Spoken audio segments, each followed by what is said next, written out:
সময় বন্ধ একদিন আসবে, কিন্তু করার থাকবে না কিচ্ছু। সেদিন শুধু চিৎকার করে করে কাঁদবো আর বলবো, ইয়া লাইতানি কদ্দামতু লিহায়াতি। আরে সময় মতো যদি একটু পুঁজি বানায় আসতাম, আজকে আর আমার এত বিপদে পড়া লাগে না। ওয়াম্মা মান খাফফাত মাওয়াজিনহু ফাউম্মুহু হাওিয়া। নেকের আমল নামা দিয়ে হালকা হয়ে যায়, ঠিকানা জাহান্নাম।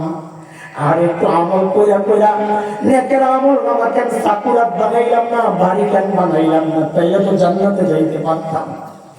এরে বাবা, পুঁজি কিন্তু রাখবে,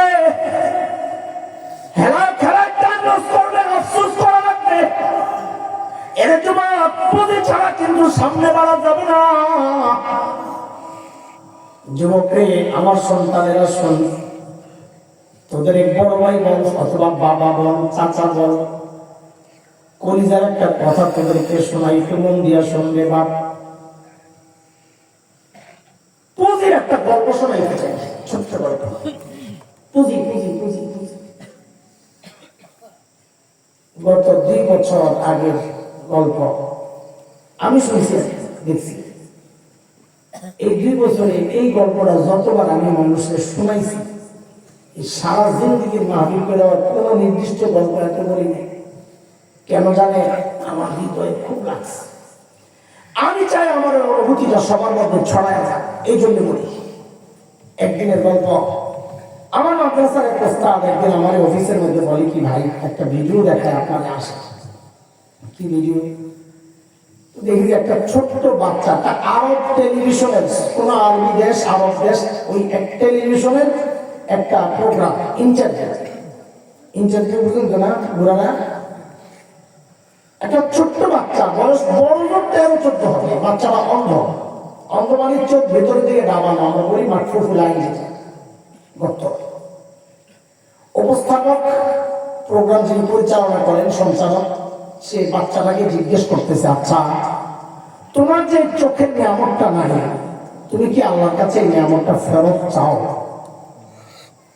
বাচ্চাটা ভাবলে সে জবাব দিয়ে দিল যে না, আমি এই নিয়ামত ফেরত চাই। আমি তো তার কথা শুনে অবাক হয়ে গেছি, এর বোকা নাকি, এই নিয়ামত ফেরত চাই, এটা কোনো কথা? তা আমি যেমন ভিডিও দেখে অবাক হয়েছি, যিনি সামনাসামনি বসা ইন্টারভিউ নিচ্ছেন, তিনি তো আরো অনেক বেশি অবাক হওয়ার কথা, তাই না? তিনি অনেক অবাক হয়ে জিজ্ঞেস করলেন, লিমান, আরে কেন তুমি এই নিয়ামত ফেরত চাও না, এটা কেমন কথা? আরে বাচ্চাটার জবাবটা শুনে আমি বুঝছি বোকা ও না, বোকা না।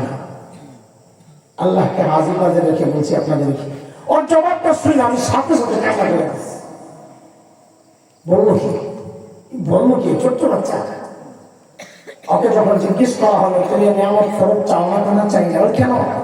ও বলে দিলেন কি পুঁজি বানাইছে, দেখেন পুঁজির গল্প শোনাই, কি পুঁজি বানাইছে। আরে আমি নিয়ামত দুনিয়া ফেরত চাবো না, চাই না, চাই। কেন?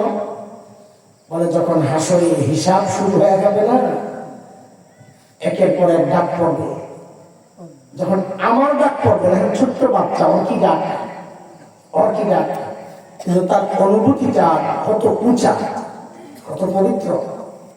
বলে যখন আমার ডাক পড়বে, হিসাব দিয়ে দুনিয়ায় আমি নিয়ামতটা এই জন্য আল্লাহর কাছে ফেরত চাই নাই, সেদিন যেন আমি আমার মালিকের সামনে নত জানু হয়ে বলতে পারি, ও আমার মালিক, ও আমার মালিক, দুনিয়ায় তো তুমি আমার এই নিয়ামতটা দেও নাই মালিক, আমি চাইও নাই, ও মালিক এই উসিলায় কি আজকে আমার আযাবটা একটু কমায়া দেওয়া যায় না মালিক? আমি কাঁদতেছিলাম, ঠিক উল্টা চিন্তা করে যে হারি, ঠিক উল্টা প্রশ্নটাই যদি আমার যখন সিরিয়াল আসবে, আমার মালিক যদি আমারে করেন, আমি কি জবাব দেব? আমি যখন দাঁড়াবো হিসাব দেওয়ার জন্য, তো আমার মালিক যদি আমাকে প্রশ্ন করেন, হে হাসান জানি, তোকে তো চোখের নিয়ামতটা দিছিলাম, তুই তো নিয়ামত ভোগও করছিস, এখন আযাবটা একটু বাড়াইয়া দেন, আমি কি জবাব? তোকে তো জবানের নিয়ামত দিছিলাম, তুই তো ভোগও করছিস, এখন আযাবটা একটু বাড়াই